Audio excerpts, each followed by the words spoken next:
Welcome everyone. देखिए आज हम लोग सीबीएसई टर्म 2 के साइंस का जो पेपर हुआ है अभी उसका डिस्कशन करने वाले हैं। ये पेपर टोटल 40 मार्क का था। आइए देखिए इस पेपर में क्या क्या था। Instruction: this question paper contain 15 question. All question were compulsory. Question have 3 section A, B and C. Section A contains 7 question, 2 marks. Section B contains 8 to 13, that is short answer type. There are 3 marks. Section C contain 14 and 15 2 questions which are case based study question having 4 mark. इस video में देखिए हम लोग physics वाला part ही discuss करेंगे क्योंकि अपने channel पे हम लोग मैथ और फिजिक्स इन्हीं दोनों से रिलेटेड चीजें पढ़ते हैं। ये वाला क्वेश्चन आइए देखिए, nuclear charge and atom and this belongs to chemistry। ये वाला केमिस्ट्री का क्वेश्चन है। क्वेश्चन नंबर 2 ये फिजिक्स का है। as shown in the diagram aluminium rod, there is a diagram ये है देखिए, और ये आपको एनसीईआरटी की बुक में एकदम डिक्टो क्वेश्चन उठा के देती है, बहुत ही इजी बना दिया गया पेपर। इस क्वेश्चन में क्या है कि in the given diagram aluminium rod AB is suspended horizontally between the two poles of a strong horseshoe magnet in such a way that the axis of the rod is horizontal and the direction of the magnetic field is vertically upward। Magnetic field ऊपर है, vertically upward है, और जो current की direction है वो horizontal है, मतलब दोनों एक दूसरे के परपेंडिकुलर है। The rod is connected in series with the battery and the key. State giving reason. इन दोनों का आंसर आपको ऑप्शन ए और ऑप्शन बी, इन दोनों का आंसर देना है। दोनों एक एक मार्क का है। यहाँ पे देखिए करंट की डायरेक्शन इस तरफ है, बी से ए की तरफ करंट है, और मैग्नेटिक फील्ड ये ऊपर देखिए यहाँ पे नॉर्थ है और यहाँ पे साउथ है, क्योंकि क्वेश्चन में गिवन है नॉर्थ से साउथ, पेपर में उतना अच्छे से दिख नहीं रहा, तो मैग्नेटिक फील्ड है ऊपर की तरफ, और जो करंट है वो ऐसे इस तरफ से आ रही है हॉरिजॉन्टली, बी से ए, इधर बी है इधर ए है, और इन दोनों के बीच में बन रहा है 90 डिग्री। व्हाट इज ऑब्जर्व, पहला क्वेश्चन है what is observe when a current is pass through the aluminium rod B to ए।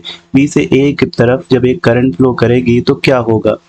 देखिए हमको पता है कि यहाँ पे जो रॉड ए बी है इसमें करंट फ्लो कर रही है, और कोई भी कंडक्टर जिसमें करंट फ्लो कर रही है अगर वो मैग्नेटिक फील्ड में रखा है, जैसा कि ये रॉड इस मैग्नेटिक फील्ड में रखी है, तो उसके ऊपर लगता है एक फोर्स, और उस फोर्स की डायरेक्शन हम लोग फ्लेमिंग लेफ्ट हैंड रूल से निकालते हैं। तो फ्लेमिंग लेफ्ट हैंड रूल के अकॉर्डिंग जो हमारी 4 फिंगर है वो इंडिकेट करे मैग्नेटिक फील्ड को, हमारी मिड फिंगर इंडिकेट करे करंट को, तो हमारा जो थंब है वो इंडिकेट करता है फोर्स को।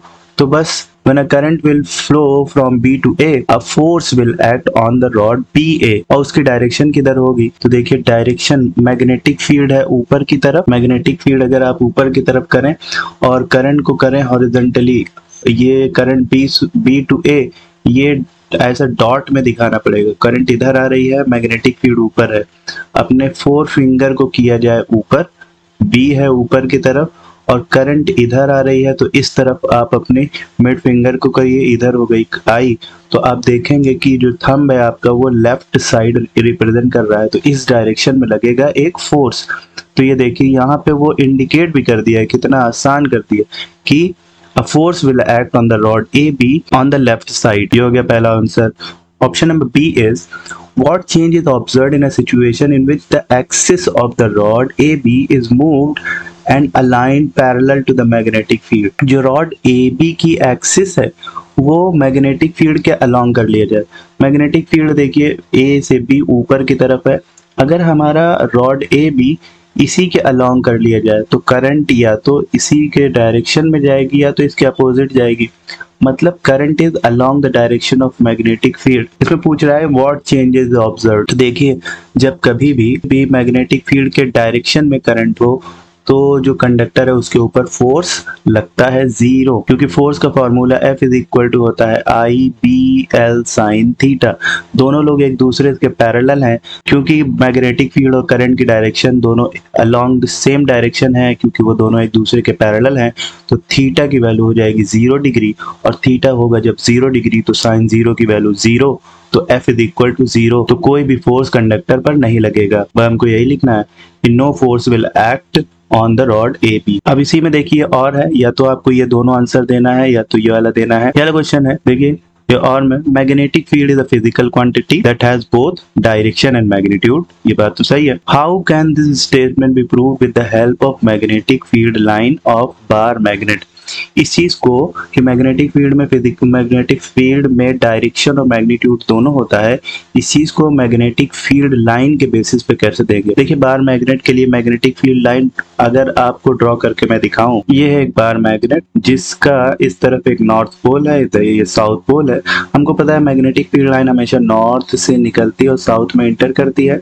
इधर भी नॉर्थ से निकली और साउथ में इंटर करी, और विद इन द मैग्नेट ये साउथ से नॉर्थ की तरफ जाती है, तो साउथ से नॉर्थ की तरफ चली गई। पोल्स पर हमको पता है कि मैग्नेटिक फील्ड लाइन एक दूसरे के बहुत करीब करीब होती है। यहाँ पे भी पोल्स पर मैग्नेटिक फील्ड लाइन एक दूसरे के बहुत करीब करीब होती है। तो किसी भी एक मैग्नेटिक फील्ड लाइन को पकड़िए, देखिए इस जगह पर इसकी डायरेक्शन इधर है, इस जगह पर इसकी डायरेक्शन इधर है। मैग्नेटिक फील्ड लाइन पर हमको पता है कि किसी भी मैग्नेटिक फील्ड लाइन पर किसी पॉइंट पर अगर हम लोग टैंजेंट खींचें तो वो शो करता है मैग्नेटिक फील्ड की डायरेक्शन को, और हर मैग्नेटिक फील्ड लाइन की एक प्रॉपर अपनी डायरेक्शन है। देखिए ये नॉर्थ से साउथ इधर जा रहा है, कभी भी मैग्नेटिक फील्ड लाइन साउथ से नॉर्थ नहीं हो रही है, हमेशा मैग्नेटिक फील्ड लाइन नॉर्थ से साउथ निकल रही है। इसका मतलब यह है कि मैग्नेटिक फील्ड की एक डायरेक्शन होगी। नंबर सेकंड यह है कि हमको पता है बार मैग्नेट में जो उसके पोल के पास उसकी स्ट्रेंथ सबसे ज्यादा होती है, चाहे नॉर्थ पोल हो चाहे साउथ पोल हो। और देखिए मैग्नेटिक फील्ड लाइन पोल के पास सबसे डेंस है, तो मैग्नेटिक फील्ड लाइन जहां पर सबसे ज्यादा डेंसर होती है वहां पर मैग्नेटिक फील्ड की वैल्यू मतलब उसका मैग्नीट्यूड बहुत ज्यादा होता है, और जहां पर मैग्नेटिक फील्ड लाइन एक दूसरे से दूर दूर होती है वहां पर मैग्नेटिक फील्ड का मैग्नीट्यूड होता है कम। इसका मतलब मैग्नेटिक फील्ड में दोनों magnitude as well as direction दोनों चीज होती है। अब देखिए क्वेश्चन नंबर 3 में यूजिंग हाइट, टालनेस, ड्रॉपनेस और ये सारी चीजें, ये बायो का क्वेश्चन है। आइए देखिए और क्वेश्चन नीचे चलते हैं। इन क्रॉस सेक्शन, ये भी बायो क्वेश्चन है। क्वेश्चन नंबर 4 है कि mention the function these things over in the human female reproduction system, 2 number का, ये भी बायो का क्वेश्चन। आप स्क्रीनशॉट ले लीजिए, आपको क्वेश्चन का आइडिया पता चल जाएगा किस तरीके का क्वेश्चन है। Question number 5 the improvement in lifestyle, ये बायो का question. Differentiate between binary fusion and this section भी स्टार्ट हो गया। यहाँ सेक्शन बी में सब शॉर्ट आंसर टाइप है और सारे क्वेश्चन 3 मार्क्स के हैं। दूसरा क्वेश्चन ये है इन फ्लोरिंग प्लांट, उसके बाद ये कार्बन डायमंड, ये हो गया केमिस्ट्री का, या तो ये करना है या तो ये करना है, केमिस्ट्री में है। फिजिक्स का क्वेश्चन, इसके बाद ये आया क्वेश्चन नंबर 12 और क्वेश्चन नंबर 13 और फिर उसके बाद क्वेश्चन नंबर 14, ये सब फिजिक्स का है। देखिए 3 नंबर ये और 4 नंबर का एक केस बेस्ड स्टडी क्वेश्चन, और ऊपर 2 क्वेश्चन हमको मिल चुके हैं। तो ये करते हैं ये वाला पहला question. A student want to use an electric heater, electric bulb and electric fan simultaneously, तीनों चीज वो एक साथ चलाना चाहता है। How should these gadget be connected with the mains, इनको मेन से कैसे कनेक्ट करें, सीरीज में कनेक्ट करें या पैरेलल में कनेक्ट करें। Justify your answer giving 3 reason, 3 reason बताइए कि उसको सीरीज में या पैरेलल में हम लोग किस तरीके से कनेक्ट करा जाए। तो देखिए जब कभी भी आप अपने घर ही में देख लीजिए, जितनी भी चीजें आपके घर में जुड़ी हुई हैं, चाहे वो फैन है, जितने भी बल्ब्स हैं, जितनी भी चीजें हैं हमारे यहाँ, वो सब पैरेलल कनेक्शन में जुड़ी होती है। देखिए पैरेलल कनेक्शन में हम लोग क्यों जोड़ते हैं, 2 रजिस्टर है, अगर यहाँ इन दोनों को पैरेलल कनेक्शन में हम लोग एक मेन से जोड़ दें, यहाँ ये मेन है मतलब पोटेंशियल डिफरेंस यहाँ से सप्लाई होगा। तो जब कभी भी पैरेलल कनेक्शन में 2 चीजों को जोड़ा जाता है तो उनके अक्रॉस वोल्टेज सेम होता है। पैरेलल कनेक्शन में क्योंकि वोल्टेज सेम होता है इसीलिए हम लोग किसी भी डिवाइस को पैरेलल कनेक्शन में जोड़ते हैं ताकि सबके अक्रॉस पोटेंशियल डिफरेंस सेम हो। देखिए पोटेंशियल डिफरेंस अगर सेम होगा तो सबका रेजिस्टेंस तो एक होता है कांस्टेंट, तो V is equal to I R से करंट फ्लो ज्यादा होगी, इससे वो हमारा जितना भी डिवाइस है वो अपने फुल पावर पे काम करेगा। हायर पोटेंशियल पे अगर काम कर रहा है तो फुल पावर पे काम करेगा। आप अभी बल्ब डिम तभी जलता है जब पोटेंशियल जो सप्लाई हुई है आपके घर में वो कम हो जाए।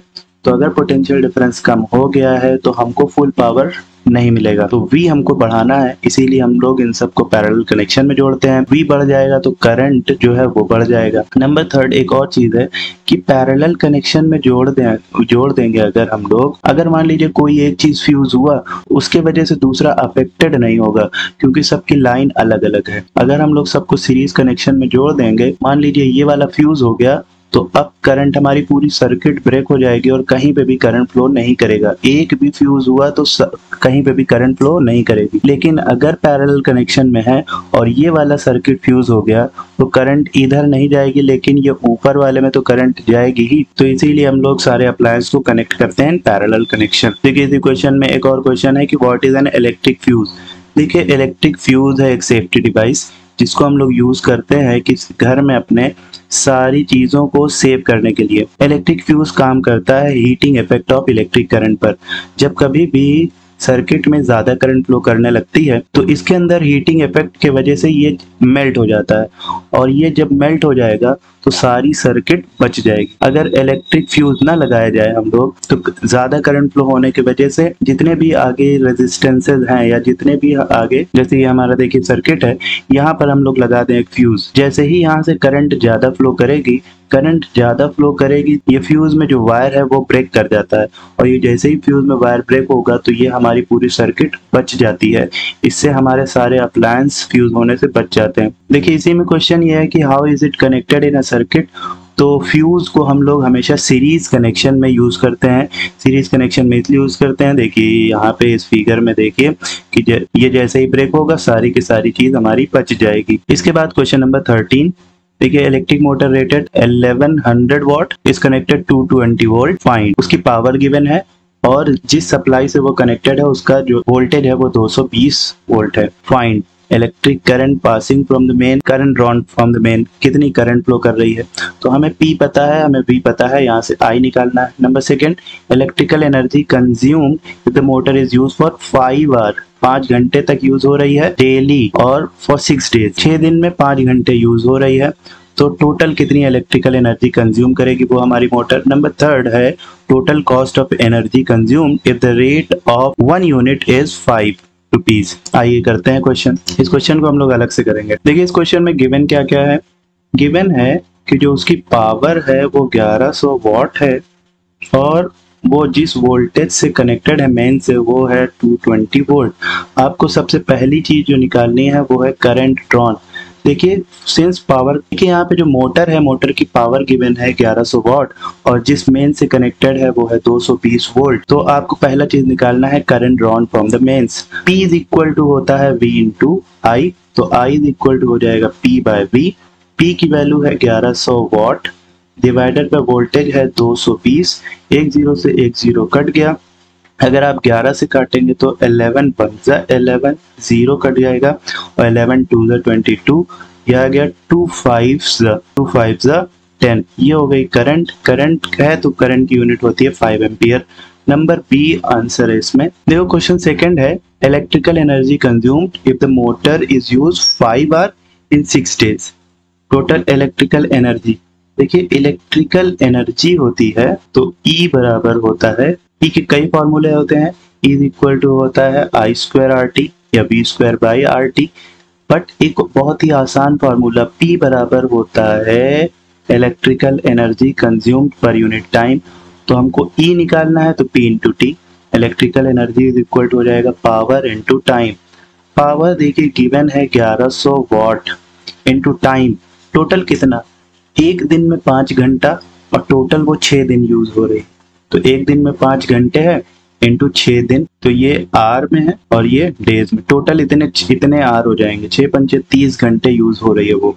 6 दिन में टोटल 30 घंटे यूज हुई है। तो इसको करिए तो 1100 मल्टीप्लाई बाय 30, इतना वॉट इंटू आर, इतनी इलेक्ट्रिकल एनर्जी कंज्यूम है। लेकिन अगर यूनिट की बात करें तो 1 यूनिट ऑफ इलेक्ट्रिसिटी होता है किलोवाट आवर। 1 किलोवाट आवर बराबर, इसी को हम लोग बोलते हैं 1 यूनिट। तो इस वॉट आवर को हम लोग कन्वर्ट करते हैं किलोवाट आवर में। तो कभी भी देखिए वॉट आवर को किलोवाट आवर में कन्वर्ट करने के लिए हम लोग 1000 से डिवाइड कर देते हैं। तो इसको 1000 से डिवाइड कर दीजिए तो 1100 मल्टीप्लाई बाय 30 डिवाइडेड बाय 100 कर देंगे तो ये आ जाएगा किलोवाट आवर में। मतलब इतनी यूनिट बिजली हमारी यूज हुई। तो 1 2 3 1 2 3 0 से कैंसिल हो गया, 11 3 जा 33, तो 33 किलोवाट आवर इलेक्ट्रिसिटी हमारी यूज हुई है, या इसी को हम लोग बोल सकते हैं 33 यूनिट हमारा इलेक्ट्रिकल एनर्जी यूज हुई है। अब इसके बाद है कॉस्ट, नंबर सी है। देखिए कॉस्ट ऑफ इलेक्ट्रिसिटी कितनी होगी, तो देखिए कॉस्ट होती है, कॉस्ट होगा टोटल एनर्जी कितनी यूज करें हम लोग इनटू कितना रेट है, भैया एक यूनिट का कितना पैसा इनटू कितनी यूनिट, ठीक है। तो क्वेश्चन में हमारे, तो देखिए हमारे क्वेश्चन में गिवन है total cost of energy consume if the rate of 1 unit, एक यूनिट का दिया है 5 रुपए, और हम लोग कितना यूज किए हैं, हम लोग यूज किए हैं 33 यूनिट। तो टोटल हम लोग यूज किए हैं 33 यूनिट और एक यूनिट है 5 रुपए का, तो इसको मल्टीप्लाई कर दिया जाए, 5 3 जा 15, 1 कैरी, और 5 3 जा 15 प्लस 1 16, 165 रुपए बिजली का बिल आ जाएगा अगर हम लोग अपने मोटर को 6 दिन यूज करें और हर दिन 5 घंटे। ये हो गया हमारा आंसर, ये ऑप्शन ए, ये ऑप्शन बी और ये है ऑप्शन सी। देखिए इसी क्वेश्चन नंबर 13 में आपको या तो ये वाला करना है और या तो ये वाला करिए। तो ये भी बहुत आसान है इलेक्ट्रिकल एनर्जी वाला, नहीं तो अब ये वाला कर लेते हैं। देखिए study the following circuit given है, सर्किट में देखिए ये 5 ओम R2 10 ओम और इस तरीके से पूरा सर्किट कनेक्टेड है 20 वोल्ट की बैटरी से। यहाँ पे एक एमीटर लगाया गया है, दिस इज द की। सबसे पहला क्वेश्चन है effective resistance of the circuit. Circuit पे बेस मैंने इतना क्वेश्चन करवाया है इस अपने चैनल पे, इसीलिए मैंने न्यूमेरिकल बहुत करवाया, क्योंकि फिजिक्स में सर्किट बेस देखिए न्यूमेरिकल एक पक्का आना था।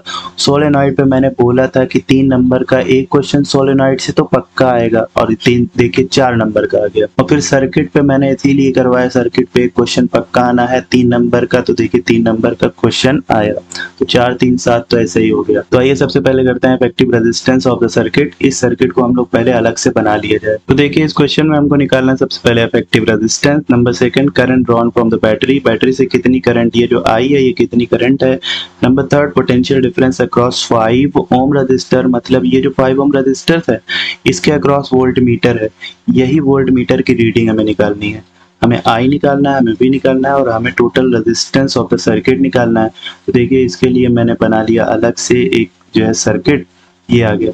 अब इसका पहले टोटल रेजिस्टेंस, तो देखिए इसको पहले निकालने के लिए हमें क्या करना होगा, हमें देखना होगा कौन सीरीज में कौन पैरेलल में। तो यहाँ देखिए पॉजिटिव टर्मिनल से जो करंट निकली है, करंट यहाँ आई, यहाँ पे करंट इस जंक्शन पे आके देखिए यहाँ पे बट गई, ये यहाँ पे करंट बटी, इसका मतलब, और ये वाली जो ब्रांच है, ये वाली जो ब्रांच है, ये और ये वाली ब्रांच और ये ऊपर वाली ब्रांच, ये दोनों लोग पैरेलल कनेक्शन में है दोनों, क्योंकि दोनों सेम एंड में है।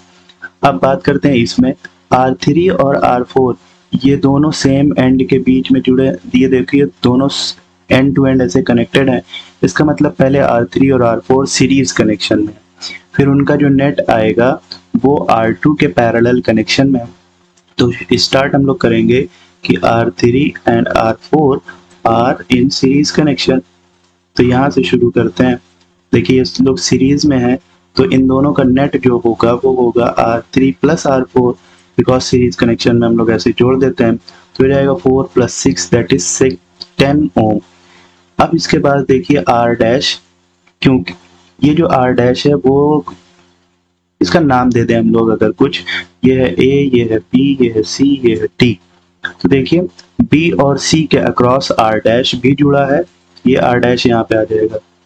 ये B और C के अक्रॉस R डैश भी जुड़ा है और B और C के अक्रॉस R2 भी जुड़ा है। इसका मतलब R डैश और R2 ये होगा पैरेलल कनेक्शन में। Now R dash and R2 are in parallel connection, ये दोनों पैरेलल कनेक्शन में है। और पैरेलल कनेक्शन में हमको पता है कि इन दोनों का नेट होगा R double dash is equal to 1/R dash plus 1/R2। Parallel connection में इक्वलेंट हम लोग ऐसे निकालते हैं। तो देखिए 1/R डैश की वैल्यू है 10 ओम प्लस 1/R2 की वैल्यू, देखिए R2 की वैल्यू यहाँ पे गिवन है 10 ओम। तो इन दोनों का जो एलसीएम लेंगे वो 10 और 10 का एलसीएम 10, 10 1 जा 10 1 आया और 1 1 जा 1 प्लस ऐसे ही 1 यहाँ पे भी, तो हो जाएगा 2/10। इसका मतलब 2 1 जा और 2 5 जा, तो देखिए आ गया 1/5। 1/R डबल डैश की वैल्यू अगर आई है 1/5, तो इसको इसका रेसिप्रोकल लेंगे तो R डबल डैश की वैल्यू आ गई 5 और ये ओम। इसका मतलब देखिए, आप यहाँ से देखिए तो B और C में ये R2, R3, R4 ये सब को हटा के एक हम लोग रेजिस्टेंस लगा दें, that is R double dash, तो इन सब का नेट आ गया।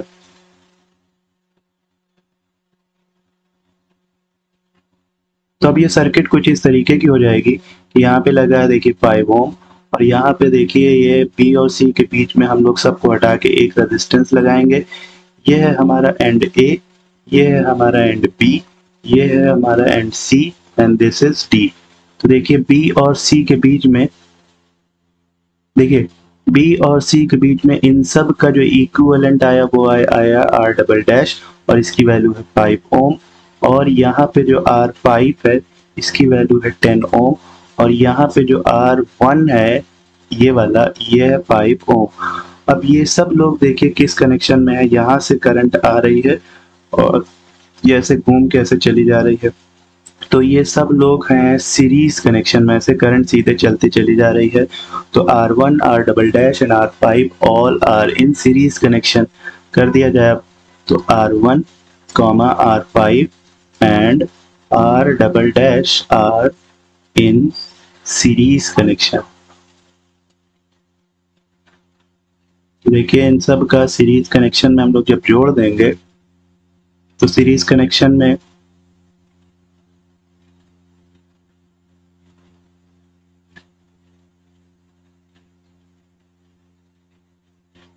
तो देखिए इन सब को जब आप करेंगे तो आर नेट, ये टोटल सर्किट का रेजिस्टेंस आ गया, वो आएगा R1 plus R5 plus R double dash, इसकी वैल्यू रख दिया जाए।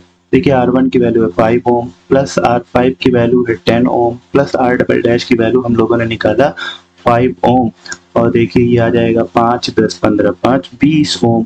तो total effective resistance of the circuit ये आ गया है 20 ओम। हमारे पहले क्वेश्चन का आंसर ये आ गया। इसके बाद पूछ रहा है कि करंट इन द सर्किट कितना है, तो सेकंड ऑप्शन है current in the circuit.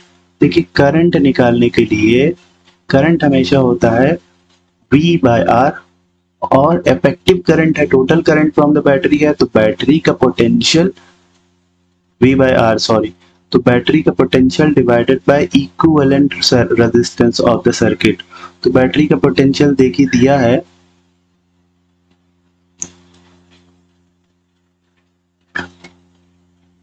20 volt, और डिवाइडेड बाय इक्विवेलेंट रेजिस्टेंस जो हम लोगों ने निकाला वो आया है 20 ओम, इसकी वैल्यू 20 1 20।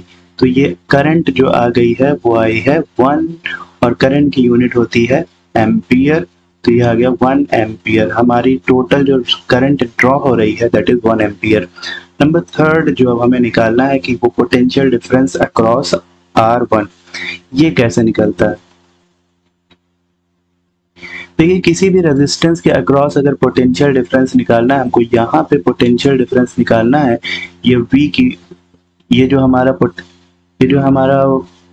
वोल्ट मीटर है वो पोटेंशियल डिफरेंस अक्रॉस R1 5 ओम के अक्रॉस निकालेगा। तो कहीं का भी पोटेंशियल डिफरेंस निकालना है V, तो V इज इक्वल टू होता है IR, उस जगह की करंट इनटू उस जगह का रेजिस्टेंस।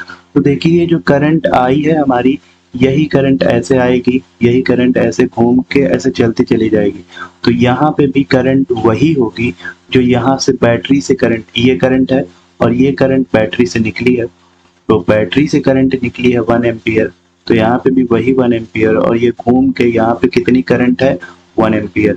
तो हमारा जो 5 ओम का रजिस्टर है उसमें करंट है 1 एम्पियर और उसका रेजिस्टेंस है 5 ओम, तो पोटेंशियल डिफरेंस इसका V इज इक्वल हो जाएगा I इंटू R। तो देखिए पोटेंशियल डिफरेंस अक्रॉस R1 ये हो जाएगा V1, potential difference across R1 ये V1 बराबर हो जाएगा I इंटू R1। उस जगह का करंट देखिए 1 एम्पियर इंटू उस जगह का रेजिस्टेंस है 5 ओम, 5 1 5, ये पोटेंशियल डिफरेंस है अक्रॉस R1, और पोटेंशियल डिफरेंस है तो इसकी यूनिट होगी वोल्ट। यही हमारे वोल्ट मीटर की रीडिंग भी होगी। ये हो गया हमारा तीनों आंसर। अब इसके बाद देखिए आइए सेक्शन सी में। सेक्शन सी में 2 केस बेस्ड स्टडी क्वेश्चन है, दोनों 4-4 मार्क्स के हैं। इसमें पहला वाला जो देखिए क्वेश्चन है वो फिजिक्स का है, और फिजिक्स में देखिए सोलेनॉइड, फिजिक्स में जो टॉपिक है दैट इज सोलेनॉइड, उस चैप्टर का है। इसमें देखिए A B is a coil copper wire having a large number of turn. यहाँ पे ए बी में बहुत ढेर सारे टर्न है। The end of coil connected with a galvanometer, ये यहाँ एक गैल्वेनोमीटर से हम लोग कनेक्ट कर दिया। Shown when the north pole of a strong bar magnet is move toward the end B, ये एंड बी है और ये जो इस तरफ पोल है वो है नॉर्थ पोल। इधर हमारा पोल नॉर्थ पोल है और इधर होगा south pole. is moved toward the end B of the coil, a deflection is observed in the galvanometer। ये हमको पता भी है, ये हमको पता ही है। तो ये कह रहे हैं कि जैसे हम लोग इस नॉर्थ पोल को इधर लेके आते हैं, गैल्वेनोमीटर में अपने आप डिफ्लेक्शन हो जाता है। अब इसके बेस पे आपको ये तीनों क्वेश्चन का जवाब देना है। ऑप्शन ए क्या है, state the reason for using galvanometer in the activity and why does its needle deflect momentarily when magnet is moved toward the coil. देखिए इस क्वेश्चन का मैं आंसर ओरली दूंगा। हम लोगों ने इससे पहले पढ़ा है इलेक्ट्रोमैग्नेटिक इंडक्शन। इलेक्ट्रोमैग्नेटिक इंडक्शन एक बाकायदा इस पे वीडियो बनाया है, उस वीडियो को आप देखिए कि उसमें हम लोगों ने देखा कि अगर कोई कंडक्टर ऐसी जगह रखा है जहाँ पे मैग्नेटिक फील्ड हो और वो मैग्नेटिक फील्ड चेंज हो रही है, तो उस कंडक्टर में अपने आप एक ईएमएफ इंड्यूस हो जाता है जिसके वजह से करंट फ्लो करने लगती है उसमें। तो देखिए state the reason for using galvanometer.